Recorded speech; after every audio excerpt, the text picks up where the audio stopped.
बाबर का नामो निशान। बाबरी के खात्मे के बाद जारी हुआ फरमान, अब अयोध्या में बाबर के नाम से नहीं बनेगी कोई भी मस्जिद। इतिहास के पन्नों से ऐसे गायब होंगे मुगल, न एनसीईआरटी में होगा जिक्र, न ढूंढ पाएगा गूगल। मुगलों का इतिहास मिटाने के लिए योगी ने लिया बड़ा फैसला।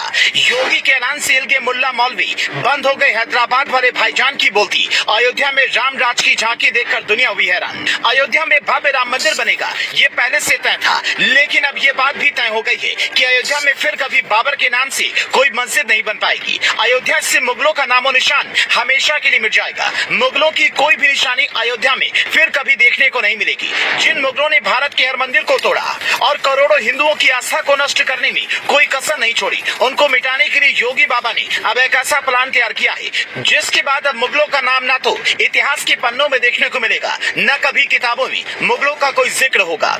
इसी प्लान के तहत यह भी साफ हो गया है कि अब अयोध्या में कभी भी बाबर या किसी दूसरे मुगल शासक के नाम पर किसी मस्जिद का निर्माण नहीं होगा, क्योंकि अयोध्या की पहचान भगवान श्री राम से है, न कि विदेशी आक्रमणकारियों से। कैसे योगी बाबा माफियाओं के बाद हम मुगलों के इतिहास को मिट्टी में मिलाने की तैयारी में हैं, इसकी पूरी जानकारी आपको इस 3 मिनट की रिपोर्ट में देंगे। लेकिन इससे पहले आपको वो जानकारी देते हैं जिससे ये साफ हो गया कि अयोध्या में बाबर के नाम से कोई मस्जिद नहीं बन पाएगी। जैसे ही सुप्रीम कोर्ट का फैसला आया और ये तय हुआ कि अयोध्या में श्री राम के नाम का भव्य राम मंदिर बनाया जाएगा, उसके तुरंत बाद ही राम मंदिर का निर्माण कार्य शुरू हो गया था। इसके साथ ही सुप्रीम कोर्ट के आदेश पर मुस्लिम पक्ष को 5 एकड़ जमीन मस्जिद बनाने के लिए दी गई थी। लेकिन अब ये साफ हो गया कि मुसलमानों को जो जमीन दी गई है उस पर जो मस्जिद बनाई जाएगी उसका नाम किसी भी मुगल शासक के नाम पर नहीं रखा जाएगा, क्योंकि मुगलों का भारत से कोई लेना देना नहीं है और खासकर अयोध्या से मुगलों का कोई वास्ता नहीं है। योगी बाबा 1 एकड़ मुगलों को मिट्टी में मिलाने की बड़ी प्लानिंग पर काम कर रही हैं, जिसके तहत अब ना तो गूगल मुगलों को ढूंढ पाएगा, न ही इतिहास के पन्नों में मुगलों का कोई निशान देखने को मिलेगा।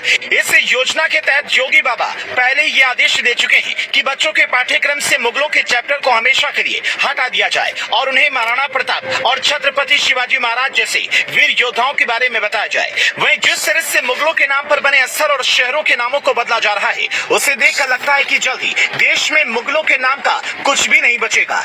इतना ही नहीं, योगी बाबा ने मुगलों को अपना बाप मानने वाले देश विरोधियों को सबक सिखाने के लिए अयोध्या को त्रेता युग की तरह सजाने के आदेश दिए हैं, जिसके बाद उन लोगों की छाती पर सांप लेट गए हैं जो श्री राम मंदिर बनाए जाने के विरोध में अभी तक बिलबिलाए हुए थे। योगी बाबा के आदेश के बाद पूरी अयोध्या में जोरों शोरों से निर्माण कार्य चल रहा है और अयोध्या को वही पुरानी रूप रंग देने की कोशिश की जा रही है, जिससे देखकर अयोध्या में आने वाले हर एक श्रद्धालु को पुरानी रामनगरी की अनुभूति होगी। योगी बाबा के इस फैसले से बहुत लोगों को आपत्ति है, लेकिन किसी में भी इतनी हिम्मत नहीं है कि योगी बाबा के इस फैसले के बारे में कोई भी सवाल उठा पाए। अयोध्या से मुगलों का नामो निशान मिटाए जाने के योगी बाबा के इस फैसले को लेकर आपकी क्या राय है, हमें वीडियो के कमेंट में बताएं।